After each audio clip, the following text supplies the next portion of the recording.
मीनाक्षी बहू ये लो कंगन। मीनाक्षी को भी ये शब्द कानों में हथौड़े जैसे और मन में गड्ढा कर जाते थे। सोने की चूड़ियों की नई डिजाइन लाए हैं तुम्हारे ससुर, कहते हुए मीनाक्षी की सास ने उसे कंगन पहनाए। काश कि हमारे सास ससुर भी इतना लाड करते होते हमें। हमारे जमाने में ऐसे प्यार करने वाले सास ससुर कहाँ थे भई। निराश से बोल रही थी उसकी सास। मीनाक्षी को अब आदत हो गई थी ऐसी बातें रोज सुनने की। 10 साल की रही होगी जब मीनाक्षी ताऊजी की बेटी नैना की सगाई थी। नैना को शगुन में उसकी सास ने सोने के कंगन दिए थे और उसके पहन के उसके कवारे हाथ जैसे खिल गए थे। और कंगन पहन के इतरती हुई नैना अपने और चाचा जी के घर चहकती फिरती थी। उसे देख मीनाक्षी के दिल में बिठा लिया था कि वो भी अपने ससुराल खूब प्यार से रहेगी और ऐसे ही सोने के कंगन पहनकर चहकती फिरेगी।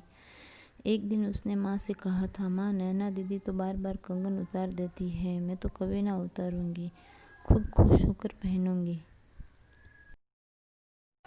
माँ ने प्यार से उसके सर पर हाथ फेरा था। आज उसके पास कंगन के कई जोड़े थे लेकिन वो एक दिन भी पहनना नहीं चाहती थी। डर लगने लगा था उसे सोने के कंगन से कि अब की बार आने वाले कंगन उसके पैरों की बेड़ियों में और इजाफा कर देंगे। जब से शादी करके इस घर में आई थी उसे एक दिन भी बाहर नहीं जाने दिया जाता था। सास ससुर नंदन सबका अजीब व्यवहार था उसके साथ। सुबह उठते ही घर के सारे काम, तरुण के सारे काम, सास ससुर का मनपसंद खाना, ये सब करके भी अगर ऊंची आवाज़ में बात भी कर देती तो जैसे उसकी जबान को डालने की तैयारी में रहते थे सब। अगर अच्छी साड़ी पहन ले तो सास और ननंद ऐसे घूरती थी जैसे जंगली पशु की तरह खाल खींच देगी। वो सच में बस यही चाहते थे कि एकाएक बेटे की बहू आज़ाद होकर ना जीने लग जाए और उन्हें अनदेखा कर अपना मनमानी करने ना चलाने लगे। और तरुण को तो बस काम में व्यस्त रहता था। मीनाक्षी ने ग्रेजुएशन कर रखा था, कभी वो आगे बढ़ने की बात कर देती तो उसे शाम तक किसी और काम में उलझा के चुप करा दिया जाता था। ऐसा नहीं था कि मीनाक्षी ने कुछ नया करने की हिम्मत नहीं की, सारी जिम्मेदारी निभाते हुए कुछ नया करने की कोशिश करती, पर घरवाले पीछे से टांग खींच ही देते थे। वैसे मीनाक्षी को किसी चीज़ की कमी नहीं थी, फ़र्क सिर्फ इतना था कि उसे कभी सादी रोटी खाने का मन कर जाए तो उसके सामने पचरंगी पुलाव का सामान ला के रख दिया जाता था, जिसे बनाते बनाते उसकी भूख मर जाती थी। बस समय बीतने लगा और पंख बनकर उड़ गया। मीनाक्षी के 2 बच्चे भी हो गए, रिद्धिमा और अक्षय, जिसमें मीनाक्षी की जान बसती थी। तब तक मीनाक्षी अपनी हालत किसी पालतू खरगोश की जैसी बना चुकी थी। मायके भी जाती तो 2 दिन रह के आ जाती। मीनाक्षी का एक भाई भी था, आदित्य, जो उससे उम्र में 8-9 साल छोटा था। अभी विदेश पढ़कर भारत में बिजनेस स्टार्ट किया था। छोटी उम्र से ही हॉस्टल रह के पढ़ता था। अब आत्मविश्वास से भरा हुआ चुलबुला नौजवान था। पापा गुजर गए थे, तब से माँ तो पूजा पाठ में व्यस्त रहे थे। आदित्य जब भी घर आता तो उसे लगता काश कोई दोस्त होता उसके साथ, मजाक करने वाला, बातें करने वाला। उस वक्त तो उसे मीनाक्षी बहुत याद आती, कैसे बचपन में उसे वो लाड लड़ाती, कैसे उसका ख्याल रखती। एक दिन आदित्य ये कहते हुए मीनाक्षी के ससुराल पहुंच गया कि दीदी आप तो आते ही नहीं हैं मिलने, मैं ही मिलने आ गया। उसे देख मीनाक्षी कुछ बोल ना सकी, आंखें नम हो गई उसकी। पर आदित्य तो जैसे सहम सा गया उसकी हालत देख के। जो बहन अनार सी खिली हुई पूरे घर में हंसती खिलती फिरती थी, वो छींक आने पर भी सॉरी बोलती थी।